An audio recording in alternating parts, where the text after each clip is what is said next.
Te duci la sală, tragi de fiare, vii acasă și te uiți în oglindă. Ce vezi? Absolut nimic. Te duci și a doua zi, transpiri, te uiți iar în oglindă. Tot nimic. Dacă te bazezi doar pe rezultatele vizibile imediat, concluzia logică e că efortul tău este în zadar. Așa că renunți. Majoritatea oamenilor își tratează exact așa viața financiară. Economisesc 500 de lei o lună, investesc de 2 ori, iar când văd că nu au devenit milionari peste noapte, se întorc la cheltuielile impulsive. Vor un câștig rapid. Astăzi disecăm regula de 1%. O poți aplica imediat pe deciziile tale financiare zilnice. Rămâi cu mine până la capitolul 5, pentru că îți voi arăta cum o simplă schimbare de percepție îți poate transforma succesul financiar pentru totdeauna. Să începem. 1. Matematica invizibilului. Trăim într-o lume obsedată de marele tun. Vânăm criptomoneda care explodează peste noapte, succesul instantaneu în afaceri sau investiția perfectă care să ne dubleze banii în 30 de zile. Am fost programați să credem că rezultatele excelente necesită acțiuni complexe și riscante. Dar matematica ne spune o cu totul altă poveste. Dacă devii cu 1% mai bun în fiecare zi în orice domeniu timp de un an, nu ajungi cu 365% mai bun. Devii practic de 37 de ori mai eficient. Ai auzit bine? Lasă-mă să-ți explic. Majoritatea oamenilor cred că 1% pe zi este ca și cum ai pune o monedă într-un borcan. După 365 de zile, ai 365 de monede. Asta este o creștere liniară. Dar regula de 1% aplicată finanțelor funcționează diferit. Este ca un bulgăre de zăpadă care se rostogolește. În prima zi, bulgărele e minuscul. În a doua zi, adună 1% mai multă zăpadă. În a treia zi, adună 1% din noua lui dimensiune, care este deja mai mare, și tot așa.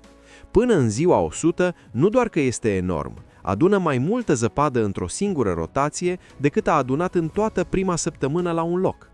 2. De ce funcționează 1%? Gândește-te la echipa profesionistă de ciclism a Marii Britanii. Multă vreme au fost la coada clasamentului. Erau atât de slabi încât un producător de top a refuzat să le mai vândă biciclete, de teamă că va strica reputația mărcii. Apoi l-au angajat pe Dave Brailsford. El nu a venit să ceară antrenamente draconice de 10 ore pe zi. A căutat agregarea câștigurilor marginale. A îmbunătățit ergonomia șeilor de bicicletă cu 1%. A căutat perna care oferea cicliștilor o îmbunătățire de 1% a somnului. A schimbat rutinele de antrenament pentru a fi mai eficiente cu 1%. Pentru lumea exterioară, aceste schimbări păreau inutile, o pierdere de timp. Dar 5 ani mai târziu, la Olimpiada de la Beijing, echipa sa a câștigat peste jumătate din medaliile de aur disponibile. Cum se poate traduce asta în finanțe?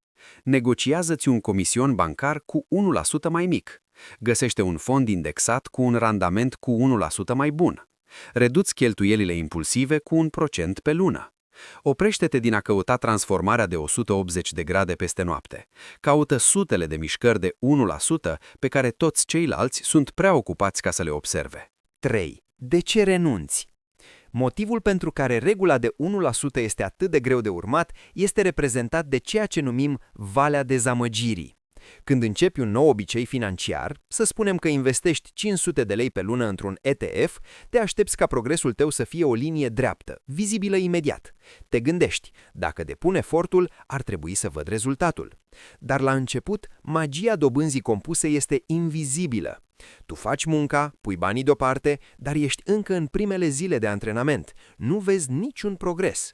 Aici este momentul în care 90% dintre oameni renunță. Ei spun, am investit un an întreg, am făcut sacrificii și profitul meu e de-abia 1000 de lei. Asta nu funcționează, mai bine cheltui banii. Adevărul este că munca și banii tăi nu sunt irosiți, ei sunt stocați. Gândește-te la un arbore de bambus. În primii 5 ani nu crește nici măcar 1 centimetru deasupra solului. Îl uzi, îl fertilizezi și nu vezi absolut nimic. Dar în subteran, el își construiește un sistem complex de rădăcini. Apoi, în al 6-lea an, crește 25 de metri în doar 6 săptămâni. A crescut bambusul 25 de metri în 6 săptămâni? Nu, a crescut 25 de metri în 5 ani și 6 săptămâni. Ești gata să treci de această vale a dezamăgirii și să gândești pe termen lung?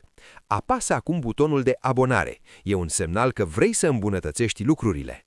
4. Arhitectura sistemului. Cum aplicăm efectiv această matematică a invizibilului? Strategia înseamnă să construiești sisteme care fac acel 1% inevitabil. De exemplu, regula celor 10 minute. Dacă vrei să începi un obicei financiar de 1%, asigură-te că durează mai puțin de 10 minute. Nu-ți propune să devii expert în bursă anul acesta. Propuneți doar să deschizi un cont la broker.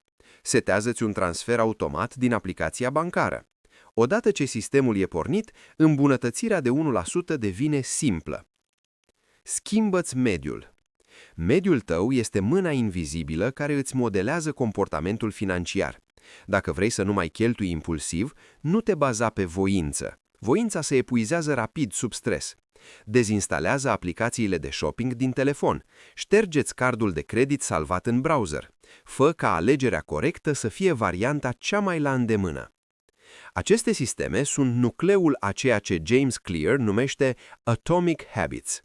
Cuvântul atomic are două sensuri.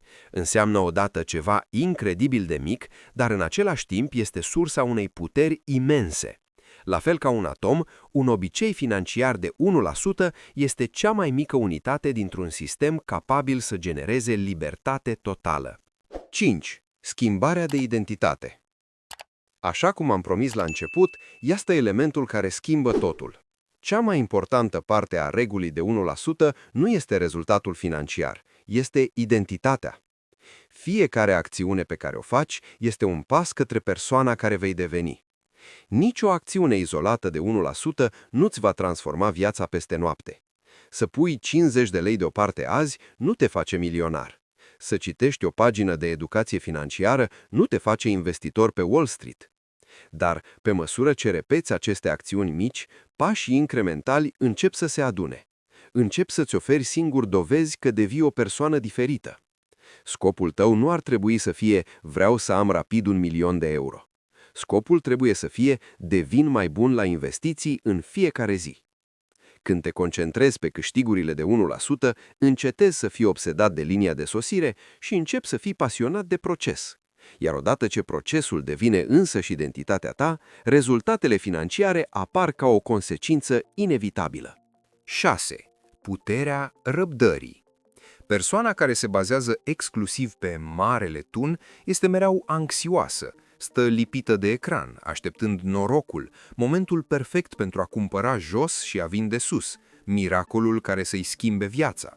Joacă un joc cu mize uriașe pe care, în realitate, nu îl poate controla. Dar persoana care urmează regula de 1% așteaptă calmă. Știe că, atâta timp cât obține acel 1% astăzi, acea mică decizie inteligentă, matematica universului este de partea ei. Nu are nevoie să prezică viitorul economiei pentru că își proiectează propriul viitor pas cu pas. Nu trebuie să-ți schimbi complet viața și portofoliul până mâine dimineață. Trebuie doar să-ți găsești acel 1% de astăzi. Setează un transfer automat, anulează un abonament inutil, citește o pagină informativă. Chiar dacă realitatea contului tău bancar nu îți arată încă, mușchiul tău financiar începe deja să se dezvolte. Tot ce trebuie să faci este să nu renunți și să te prezinți la antrenamente. Spune-mi în comentarii, care este acea mică acțiune de 1% pe care ești dispus să o faci chiar astăzi pentru viitorul tău financiar? Nu ai nevoie de steroizi financiari sau de o transformare miraculoasă peste noapte. Trebuie doar să continui să adaugi acel 1% în fiecare zi. Iar dacă ai învățat ceva nou astăzi, te aștept în episodul următor.